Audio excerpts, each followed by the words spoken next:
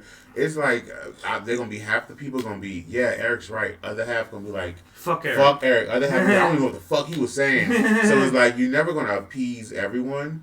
But I also don't want to like say something ignorant as well, and I want to make sure I find my right words because it's such a sensitive topic. And I'm a black man, so like I need to be able to. Your words speak more. Yeah, and I need to be able. I'm on a platform now, so I have to make sure I use the right words when you're on a platform. Yeah. You can't come on something that's going to be out there for people to watch and hear, and then forever, and I say something stupid. Yeah. And dumb or ignorant, and I'm not dumb or ignorant, you know. Yeah, you're not. You're a very smart and elegant person. Like I would say that. Like I wouldn't say like you wouldn't say something and like you didn't put any thought behind it. You know what I mean? And some people, but there are some folks they'll say something and you're like, this mother's just ignorant. You're ignorant, right? You're just running your mouth. He's running their mouth. Running their mouth, and like, okay, you're just doesn't matter. White, black, Asian. It really Mexican, don't. Sometimes, it don't. It don't matter. People just be running their mouth and they just be ignorant as fuck, and that's okay. Like it's self-ignorance. You know what I mean? And they choose to be ignorant. Right. It's not like they like unknowingly are ignorant. I see a lot of folks choose to be ignorant to certain facts. Like they'll listen to something like these flat earthers and shit. I'm like, yeah, motherfucker. Not a flat earther. Listen, so what I learned is you gotta like. A lot of people be stuck in like their ways. They get stuck in what their upbringings or where they're from, and a lot of people live in little bubbles, and they don't know that the world there's other things going on in the world that is outside your bubble. Yes. All right, and I've learned that coming from Louisiana and moving out here, it was such a culture shock. Yes, so it's huge culture shock. I was there for like literally a week, and for me going to New Orleans for a week was a huge culture shock. Like I was literally I was shook. For my core, you know? Yes. Like so when I moved here, I was shook to my core too. Yes. But it's been such a great learning experience. Yes. And I'm like a sponge. Every time I meet someone new, I'm asking questions. Yes. Tell me this. What's the best foods? Feed me this. Same. Like feed me this. Yes. Like, you know what I'm saying? Like, yes. I choose to know that I'm ignorant about a lot. Mm-hmm. Yeah, I don't know. I don't know a lot. I don't know everything. Yeah, but I'm willing to learn. And if I come off as ignorant, it's not because I'm not. Because I really want to know the deeper truth of it. Because like, look, really explain to me these things because I really don't understand them. Like, boom, boom, boom, boom. Like, if you feel like, oh, you don't understand it, you don't get it, because you like, yeah, I don't. So try and teach me. And if you're not the person who can really eloquate these points to me, try and point me to people who can. You know what I mean? And like, I feel like a lot of folks that like, oh, you should know better. It's like, no, because you weren't taught better. You know what I mean? A lot of folks aren't taught better. Taught right. They're taught right because like I as a kid I never understood. I still don't understand racism. Like, you know what I mean? Like, I could never hate you because you're black. I can never hate you because you're white. I can never hate you because you're Asian. I can never hate, I can't understand that. You see my color though, right? I understand that. Yeah, I see Okay, your color. okay. But I don't understand how Someone hating me because of my color. Because of your color. I got you. I don't understand. I see you black. I see you black. I see you black as a motherfucker. You know what I mean? Let's be honest. You black as a motherfucker. I am black. Yeah, I'm chocolate. Listen. I had to turn the fucking color down with the motherfucker. I had to turn the light down with the motherfucker just make sure you're visible. But what I'm saying is like, I understand you're black. I understand you're this. But I don't understand how someone can hate you for being born. Right. You know what I mean? I never understand that. But like, if you go through the context of like history, like something like the rape of a king, there's like there's also like what's her name? It was before the Rodney King riots, but it was in when the Korean part of the reason why there was the 92 riots, they also went at the Korean community here in LA was because of the Korean shopkeeper who shot the black girl in the back of the head. I don't know that one. That was part of it. That's why they went after the Koreans so hard. So that's why. Okay. That's part of like the reason for the rooftop Koreans. Okay. That's why a lot of K-Town got burned down in the 90 riots. It was because it was before the Rodney King, and the shopkeeper, she was convicted and she was sent to jail. But the judge said, I don't think this is she's going to recommit, so I'm just going to give her probation. And so because of that, the black community felt slighted. I don't remember her name, which is horrible, but because there's been so many. Mm-hmm. You know what I mean? And there's been, right, you better save yourself. There's been so many. RFP, I can't remember her name because there's so many. Like, no, I don't want to, like, there's too many. Like, you know what I mean? And so, like, even now, like, even these last, like, 20 years, like, there's so many. You know what I mean? And, like, you don't want to, like, I remember listening to Tupac, and I didn't understand the lyric when I first heard it, but it was a Thug Mansion. He says, tell the lady in the liquor store that she's forgiven to come home. And he was talking about the lady in the Korean lady in the liquor store who shot the little black girl in the back of the head, that she's forgiven to come home. And I was like, what does that even mean? And then you dig into the history and stuff like that. And I was like, wow, why is that? Because I grew up in a heavy Asian influence area, mm-hmm. and there's a lot of like Asian folks who don't fuck with black people.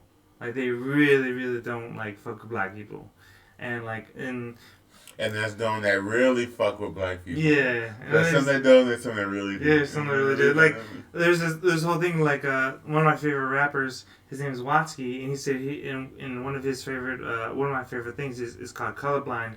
It's like a song is with a black artist, and he said I learned how to freestyle from the Asian kids. This little white rapper learned to freestyle from Asian kids, not black kids. Mm. You know what I mean? Because like there's some fucking hard ass Asians who know how to freestyle. Right, freestyle like that, huh? Especially out here in LA and San Fran, like motherfuckers be going hard out here.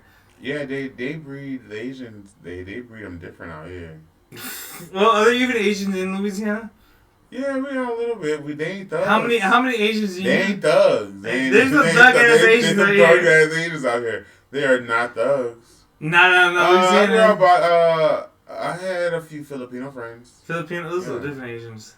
They're different Asians? Yeah, they're Mexican Asians. Oh, yeah? Yeah. Why I say that? Everyone knows that they're Mexican because they're the hard-working Asians. Oh, they are? They're the ones that build shit. Oh, yeah, the Filipinos, yeah. The Filipinos, they fucking work hard as shit. Which is different, like, well, this is probably racist, but it's alright. It might be. I don't know. What you about to say? Well, we'll see. Everyone calls like the Filipinos the Mexican Asians because like of how hard they work and how like they're the immigrants in every other country and shit like that. Like it's just like, and especially because of the dark Asians. You know what I mean? So everyone calls them the darker Asians. So they call them the Mexicans or the Asians. And so like it is what it is. So and there's a lot of like Mexicans like they look Filipino. Okay, so I used to one of my old bosses I used to work for when I moved out here. He was Filipino, and I swear when I first met him for like the first 2 weeks, because his last name really resembled like it could have because the Spanish conquered them. Yeah, it could have. It really his I can't pronounce his last. Or I can't. I'm not gonna say his last name because I'm gonna respect him, but I won't put his name out there. But his name, like his, was close. So for 2 weeks, I for sure thought he was Mexican until he let us know he was Filipino. I was like, damn, am I ignorant? Am I racist? But I was told this before. Someone told me, no, you're okay. Like, and the facial features are low-key the same, maybe the same. Because the Spaniards. Yeah. Because of the Spaniards. Mm-hmm. And they, you tell the history. Yeah, like I said this, like, I'm light skinned because the Spanish came, took our land, pillaged our village, and, took our woman. Mm-hmm. And that comes me. Like, supposedly, it's either my great-great-great or my great-great-great-grandma. She fled Germany to escape the wars. We don't know which war, but one of the wars. So you got a little white in you. That's where the light skin comes from. Oh, okay. You know what I mean? It's German. It's German. But, like, everyone else in my family is Mexican. You know what I mean? Like, both my parents are from Mexico. Everyone else, all my grandparents are from Mexico. You know what I mean? It's either it's only that one grandparent, like great-great-great-great or great-great-great-grandma. That's German. So that's where I get the light skin from. It's just really predominant. The motherfucker, and they say white privilege, this is like white chin. Yes. I mean, I knew you were Mexican from your last name. Sanchez. Mm-hmm. I mean, but the thing is, like, growing up, like, light skinned Mexican, you probably hear, like, you make fun of the light skinned black folks, like, oh, you light skinned. Mm-hmm. You know what I mean? You ain't real. They used to mess with you? Oh, always, still do. I think it might come from the fact that you're passing as a white person, might be jealous. I'm not even just skin color wise, but my whole demeanor's not white. No, it's not. I don't think. No, multiple times that people come up to me is like, Blaize, why do you black scent? I was like, I'm just talking how I talk. And I was like, it's not even like a scent. It's just like... You just talking how you talk. I just talk LA, you know what I mean? Like, I just talk like how I grew up. I just talk like the environment I won. Like, I hear one thing that I was talking about this one person earlier is like, the funniest thing is like, here in LA, in middle school and high school, you couldn't wear your hoodie halfway up. You either had to wear your hoodie all the way up or all the way down. Because if you wore it halfway up, that was like gang related. Oh. I was like, motherfuckers, our ears are just cold. Right. Calm the fuck down. Like, it ain't even about that. Wow. I didn't even know that. Yeah. So you'll see, once I tell you this, like, we're looking around and see all these Hispanic folks with just, like, the hoodie halfway up. Does that mean they ganging? They ain't ganging. It's just kind of like the culture. It's like the culture thing. So, like, the ones that, like, stop, the hood that stopped, like, right here. Yeah, right there. You know what I'm talking about. There's, like, a beanie right here or something. Like, and it stops right here. Oh, okay, I got you. It's more of a cultural thing, you know what I mean? Like, it's just how so it was. So they're not in the gang if they do it? They're not in the gang if they do it. It's just like, oh, you hood if you do it, you know what I mean? Okay. It's kind of seen as like, oh, you hard, you hard, you gangster. You hard, you gangster, you do it. And it's like, no, bitch. Okay, yeah, because the little young kids at my job, the little young boys, they be wearing the little hood that hang halfway and like the beanies hanging out. I'm like, cover your whole head. Like, that's just the look. I don't get it. It's just the look. That's just like the hood look. You know what I mean? Also like out here, people instead of using belts, they use shoestrings. Have you seen that? Yeah, I just got onto that when I moved here. Yeah, but like I seen it a lot where like they don't use a belt; it's a shoestring. Yeah, because that's the getaway. But now it's a sense of style. Yeah, like, also a sense of style, but it's also like it's kind of ghetto. Like you mean to get a look. It's real cholo. Yeah, because like you do it so that it's kind of like this ghetto like fashion look. Wait, no, I'm sorry. So I'm learning my words. Isn't it chunty? Is that chunty? Isn't it? No. What is that? What does chunty mean? Chunty. Chunty. That's real chunty. Oh fuck! I don't know my head right now.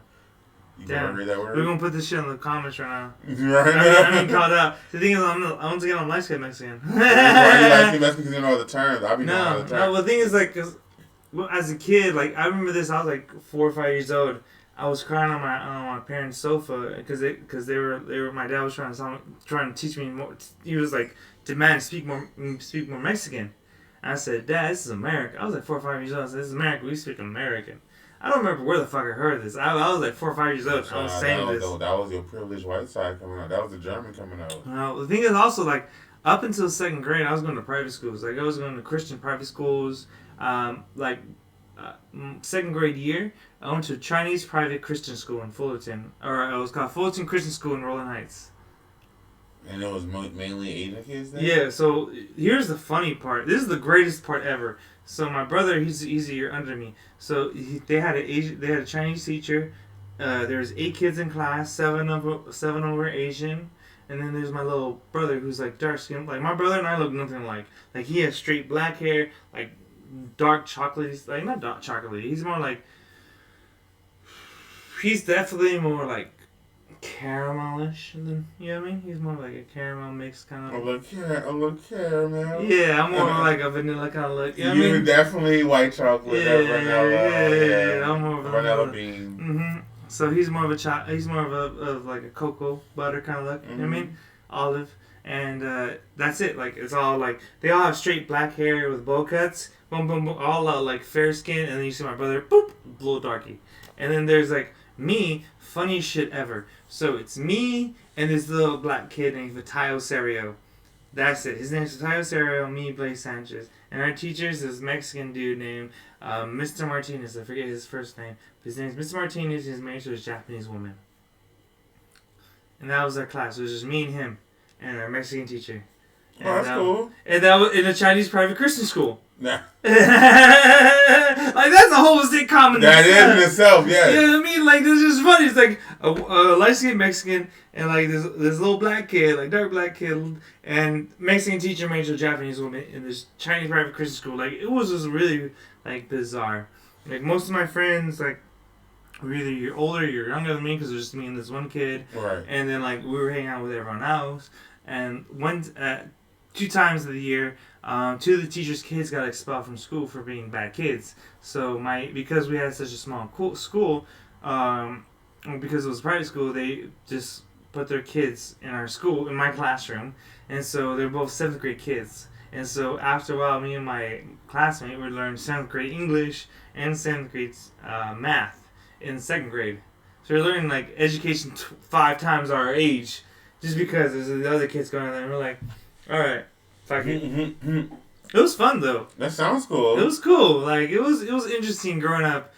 It was, I don't even know what it was. It was just like I just got put in predicament situations. Like the school before that, I was in this small little Christian school in Hacienda Heights, and there was these 2 twins that were in the same grade, and so because my parents worked so often, like they lived across the street from me.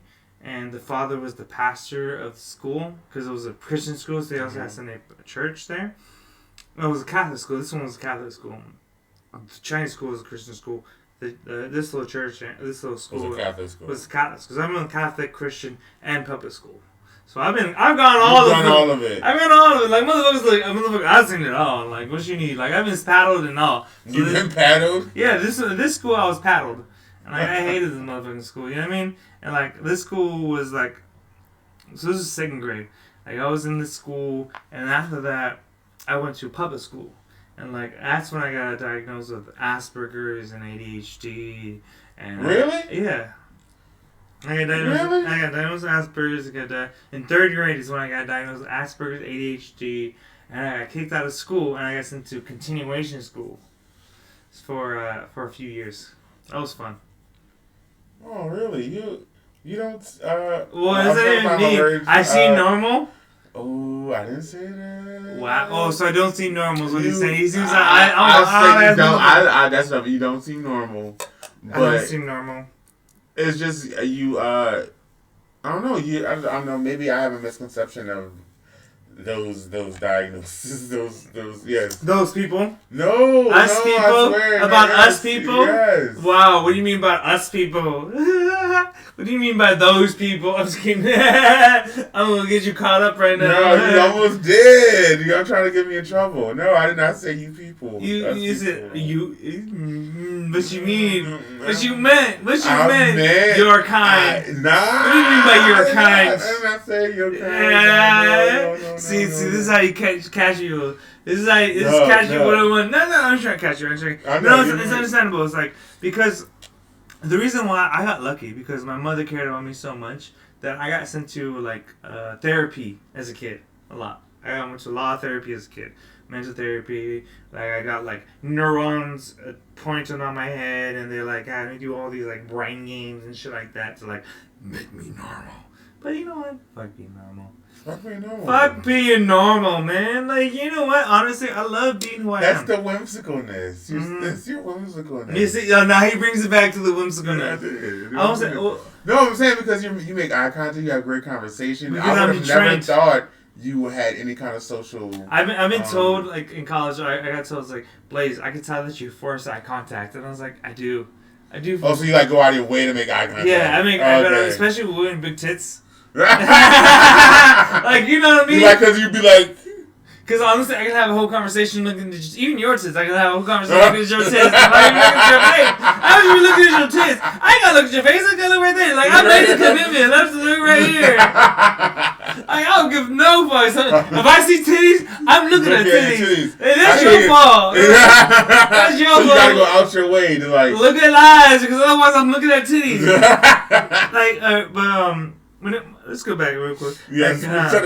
Like, we're back, like, what do you feel is the difference between writing for, like, comedy versus writing for, like, screenplay, writing for... Because I feel it's different writing for, like, on a film, on a small screen versus writing on a stage. Because when you're on a stage, it's different. It's totally different. How do you pull... What are the differences? Can I tell you, it's actually way more harder to write jokes for myself than to write a script. Why? Because...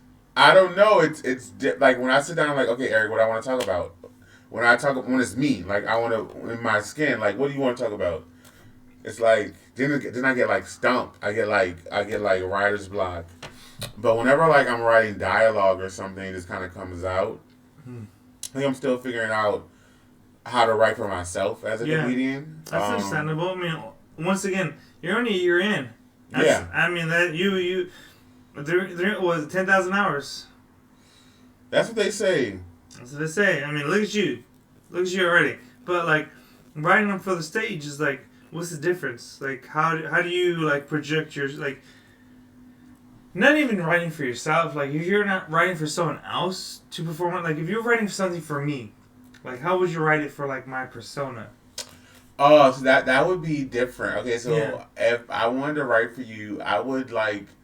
just sit kind of how we're doing now and just like talk and you like tell me stories and like we'll bounce back off of things and figure out punchlines. But it's actually easier for me to help you write stuff for you than for me to write stuff for myself. No, that's what I was trying to get at. Yeah, so like I can like talk with you and help you like find a story. So maybe I need someone who could like just talk to me and like be like that's it or that's the you know. That's one thing I love about my roommate Charlie Shark is like whenever I have a joke, I was like, hey, listen to this, and he'd be like, okay, and the same thing was like whenever he's like, listen to this, I'm like, okay, and like having that person to bounce ideas off of. Like it really does help. Like you really do. You do need that person. Like that's part. Like once again, that's part of the reason for the open mics. Even though you're too bougie. For you're too bougie for them. It's a great way for you to meet other comics and network. Yeah, which is like 90% of comedy is networking. Right. Like because like 90% of comedy, like 10% of comedy, in my opinion, like you gotta show up and perform and be funny. You know what I mean? But like the other 90% is like if you can handle that 10% and like because honestly, comedy's 10%. Being on stage is 10% of what you do. 90% of everything else, you gotta network, you gotta communicate, you gotta promote, you gotta flyers, this and blah blah blah blah blah blah that. Like the actual comedy part is the last bit. Right of it, yeah. You know what I mean? Because like you gotta like even once you're like that guy like. Joe Rogan, C.K. Lewis, Eddie Murphy. I'll have people write for me then. Oh, if you're that guy, if you're like, I'm not. No, I'm writing all my material. but like once you have that, but like at a certain point, you gotta be able to you gotta make most of what you do about like selling you. You know what I mean? Right.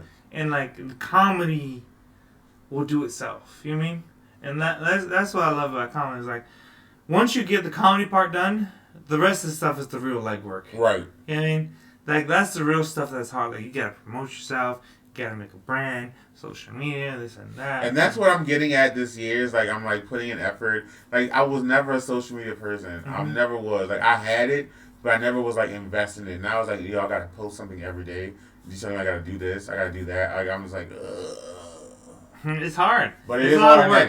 That's the headache, work. but it's a part of the career, and that's a huge part of it. So it's like, I don't want to do that shit.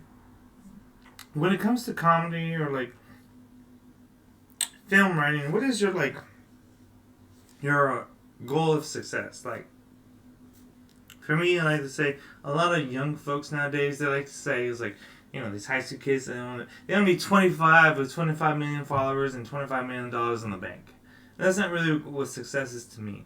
Like, so for me, like, most people aren't successful, like, really successful until their 30s or 40s. You know, Samuel Jackson, or even Abraham Lincoln. You know, most people, they're not really successful until their 30s or 40s. You know, further on in their life, like later on in life, until they really accumulate wealth. Like, with comedy, what is your level of success? Is it coming down to like having a few specials? Is it coming down to like being your own show? Like, what was it like being on, like having your own sitcom? Okay, listen, like, I have a long list. The Eric Show. I have a long list. No, go, please. I have a long list. Alright, so first and foremost, by the age of 35, I will have 3 number 1 movies. 3 number 1 movies. In America. 3 number 1 movies by the age of 35. In America specifically. In America specifically, I will. Not Russia. My biggest goal, and no, it's not my biggest, but when it comes to the entertainment industry, my biggest goal is I want to be the president of a movie studio. President? Well, like a president of I want to own. I want to be. Well, here's the thing: is like to be the owner or be the president of a movie studio, blah blah blah. It takes a lot of capital. I know. It does take. Well, I'm not saying that you can't accumulate it. I'm just trying to say like there's a difference between like being owner of a major Warner Brothers, Sony, Pixar, Paramount. Well, my goal is to have my own. That's different. Yeah, my goal is to have my own. Like, on some real shit, I would love one day, let's say 20 years from now, I go and I buy 100 acres in Louisiana and build my own production company, my own lot, my own everything. You fly people out to yeah, and people come out and film things that my shit. Yeah. That's your own thing. Yeah, my own Paramount. I don't worry about it. My own whatever. Yeah. I don't know. I've always so I know people like. I'm a natural born leader, so I like being in charge. You're a lion. Yeah, I like. I'm a lion myself. You like, yes. I'm a lion. We lions. Yes, we're lions. Yes. I just like being. I want not necessarily power, but control. You want to have the authority to do what you want. Yes. Yes, and authority. Because you, as someone who's been an actor and this and that, you know, like. There's only so much authority you have on set. Yes. You know what I mean? I'm not just as an actor. Yeah, as an actor. As an actor, you have so much authority, and there's only so much that you can influence the script. And like, if the director says, "No, the way that you're playing is wrong. I want you to play it like this, and if you don't play it like this, we'll recast you." You know what I mean? Right. Whereas when you're the dude in charge, you're the one who's like, "This is how you're doing it. This is how I'm doing it." You know what I mean?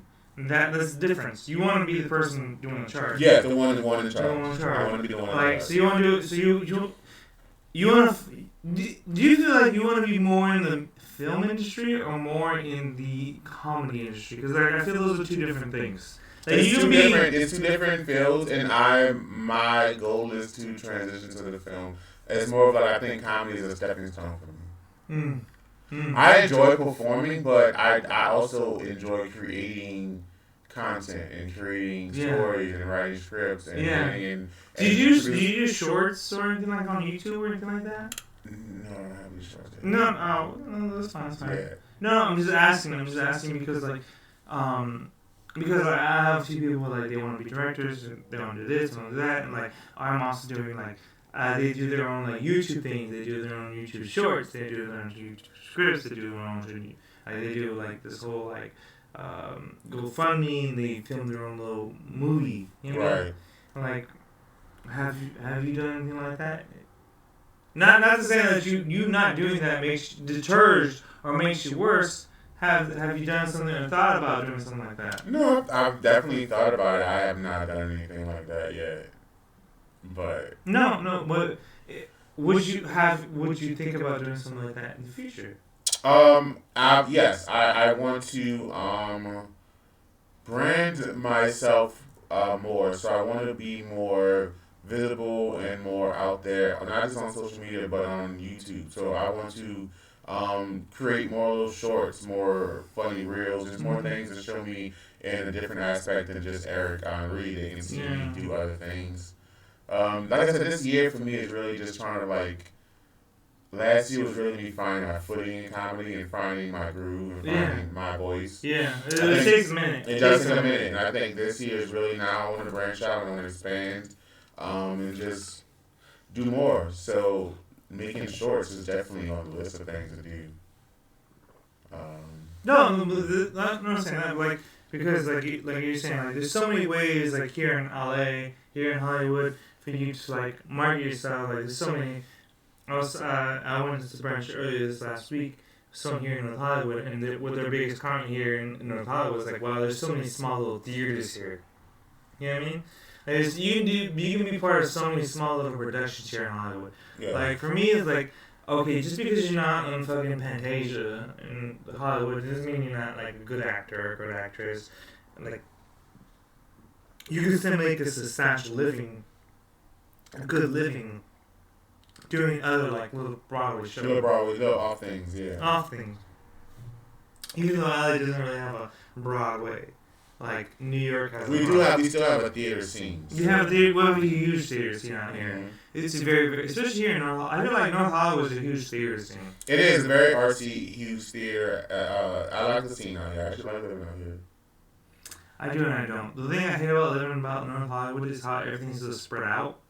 Like, if I want to go doing, like, 6 errands a day, I gotta go to 7 different shops, like, the little shopping areas to get, like, every little thing done. Like, you go and get half of this thing done here and the other half of the other thing done there, and, like, shit. It's like, it just takes a lot of driving around. That's the thing I hate about North Hollywood. Like, it's not, like, even though, like, I don't want to harken back to Thibodeau, like, Thibodeau, everything was everywhere in the same area. Like, it was very, like, it's very tight. There's no crosswalk. The thing is, it was funny to me, there was no crosswalk. There was, like, no sidewalks out there.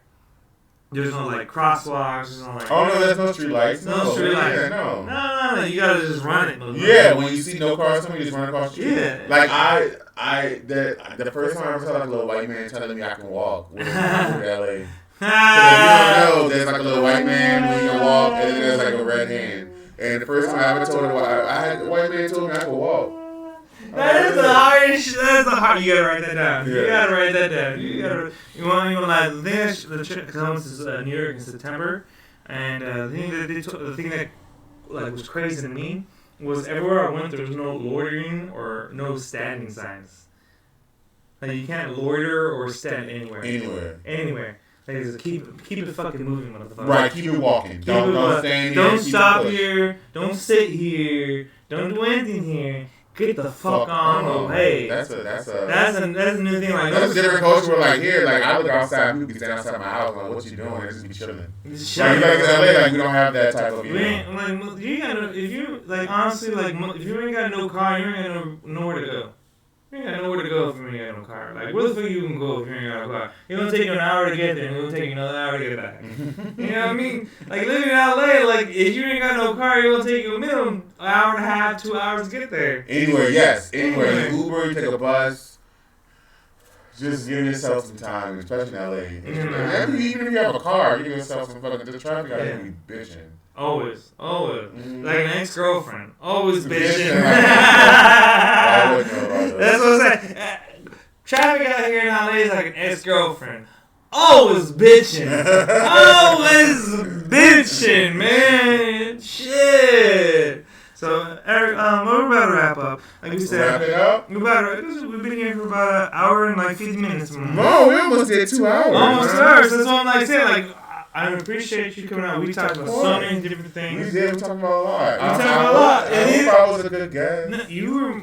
You want a bowl of Frosted Flakes. I was a bowl of Frosted Flakes. Yeah, you I was great. Yes. Amen. You bowl of Frosted Flakes. Yes. Like, the thing is, like, what I always tell her, my goal with these interviews is just talk about people. Talk about yourself. Talk about, like, who are you as a comic, like, your ideas, your thoughts. And it's okay to be not sure, not understand things, and, like, because I don't understand a lot of things. And that's why everyone's like, I'm a motherfucking idiot. Because I'm a motherfucking idiot. You know what I mean? I'm stupid as a motherfucker. If you don't believe me, ask your motherfucker. She probably know you're stupid. She know I'm stupid. She know I'm stupid. First thing she gonna watch him be like, he's stupid. He's stupid. This is the first word. He's stupid. He's stupid. Yeah. You know when your mom says she's something like, stupid. Yeah. Stupid. Doesn't mean that's not funny. But like, I understand that, like, you have to be vulnerable in life. And we should be vulnerable, especially comedy. Like, there's nothing more vulnerable in an art form than comedy. Because one of my, Brian Ross, one of my first guests, he says, like, comedy is one of the art forms where they say you struggle to the mountaintops. Whereas, like, music, and you go and you hide in the back, in the studio, you climb, and you bring down the masterpiece. Or you hide the art, the trade, every stroke until it's perfect. Then you bring it out. Comedy, it's the opposite. Mm-hmm. You gotta put it out there like, how's this? And like, that fucking sucks. And you gotta go back and then put it back out there. How's this? It's like, and like, comedy is the most difficult form of art. It is. Well, we just say to be comedians, but theater, like even theater, like if you have struggles memorizing a certain arc or act, you can sit and like go over it and read it and like perform it until like it becomes second nature. Same in comedy, you have to go boom, boom, boom. But the difference is with theater, you can perform it in like a dark theater with no one else, and you just boom until you get it perfect. Whereas comedy, you have to get that feedback from the audience. You know what I mean? It's like, is this funny? Is this good? Right, is this good? Yeah, you need the feedback. You need it, yeah. Whereas in the theater, you don't need that feedback. No, because you already know. Yeah, I get you. Yeah, comedy is like, we need the audience's participation out of it. That is good art. And so that what makes it more difficult. So with you, it's more about like just being a famous actor, huh? No, it's not that. I'm just being famous. I'm just kidding. Famous. No, I like putting smiles on people's faces. On some real shit, the thing that brings me the most joy is making someone feel good. For me, like my goal is to be Ryan Seacrest. I can see that for you. Yeah, that's my like my kind of like being a host of things. Right. Going like to do like. See, I want to be the person that does all of that. I want to host, act, be nominated for shit, do it all. I kind of feel like my personality, my act, my energy is more like an intro guy. Like I feel like I could lead. I could be a leading man, but my best act is to be an intro guy. Like, hey, hi, boom, energy guy. You know what I mean? Like I'm an energy guy. I could be a lead guy for certain aspects of, so long as the leading guy needs to be an energy guy. Right. But if that lead guy needs to be strong, poetic, like stern, bitch like that. I'm stern and funny. You know what I mean? Like I'm be stern and be like, look at this motherfucker about to fart his ass cheeks. Like, you know what I mean? That's how I view myself. Like, I feel myself more as a B than an A. You know what I mean? Whereas you feel yourself more as an A. You an A. You know what I mean? Right. I feel like my peak is a B, which is like a reasonable goal. You know what I mean? I feel like my peak is a B celebrity. Like a few people here know me there, a few people know me there. But I'm not like always strive for excellence. You should strive for excellence, but like I'm always like my parents. My Mexican parents. They always set boundaries. They always set like expectations. Way down there. Like they told me I ain't gonna be nothing but a fucking piece of shit. You know what I mean? And the thing is like, you know how parents are. They always try to temper expectations. It makes you feel like you can't be much. But when they really realize they're more inspirational than you think about it. Right. You realize. Mm-hmm. And like they tell me, like I said, like my mom said, you can be anything. Because remember, there's a whole bunch of stupid lawyers and doctors. You can do it too, boo boo. So like for me, that's one of the big influences. Also, like for me, it's like I expect to fail. You know what I mean? Because like I always have this certain doubt in myself. You know what I mean? Yeah. Like how you came out here the first time with no doubt. No doubt whatsoever. And I failed So hard. So but then hard. like you came out here the second time you have like, ooh, I don't know. That's a huge growth step. Like I feel like having that like self checkout with yourself is like so hard for so many people to have, especially here in LA. Like there's so many disillusional folks. Yeah, real delusional. I hope I ain't one of them. Remember, you're not a star, you're the sun. I'm the sun, dude. I brighten up the room and everything revolves around me. That's how it be. That's how it be. Mm-hmm. So before we close out for today, because we're creeping over almost over 2 hours. Wait. So like, where can people find you? Social media. Like, how do you promote yourself? Okay, so listen, I am on all social media platforms. My name is the same on everything. It's Eric, ERIC _ funny with an I, bunny with an I. So Eric _ funny bunny. At Eric _ funny bunny. You can find me on Twitter, Instagram, Facebook, OnlyFans. I'm kidding. OnlyFans? That's sad. I was disappointed. When you say OnlyFans, that perked up a little bit. You're like, I ain't gonna lie. If any comments after that on OnlyFans, I'm like, alright, I'm a support. I'm a subscribe. Because like, I don't see you funny if you funny naked too. You look at people naked, you're like, I ain't not funny no more. You're not funny no more. You see them like clothes, you're like, oh, you funny. If you see them naked, you're like, nah, you too ugly to be funny. Like I see some, like I ain't gonna lie, like I should start on OnlyFans. Like I've been curious and cautious. Why don't you? I'm scared. You're scared? Oh, you shy. I'm shy. You don't like I'm shy. I'm a grower. Like I ain't gonna lie. You're like, I'm a grower. I ain't gonna lie. Like if some girl asks me for nudes, 10 minutes later. Oh, you need 10 minutes. Yeah, because I gotta like pump it up a little bit. I'm a grower. So like, I ain't gonna lie, like it shrivels up because I'm circumcised. So here's my thing, like I feel like circumcised dudes are more growers, where uncircumcised dudes are more showers. Oh, so you are circumcised. I am circumcised. Oh, okay. So I feel like circumcised dudes are growers, whereas non-circumcised are showers. Yeah, because you know why? Because the hood. I've seen 1 or 2 pieces in my day. 1 or 2. 1 or 200. You might be correct, but you're This is my personal observation. I may be wrong, I may be right. You know what I mean? This is my personal observation. I feel like personally, us circumcised folks, I'm not sure you are or not. Oh no, I got my hoodie. You got your hoodie cut. I got my hoodie. Yo, you got your hoodie. So do you feel you're more of a grower or shower? No, I'm a grower. You're a grower, okay. I think all men are growers. You just some are less growers than others. Yeah, very much so. Very much so. I've been in the locker rooms to know. To know, right? Whoa, yeah, but some of those who just showing, they don't get no bigger than that. That's it.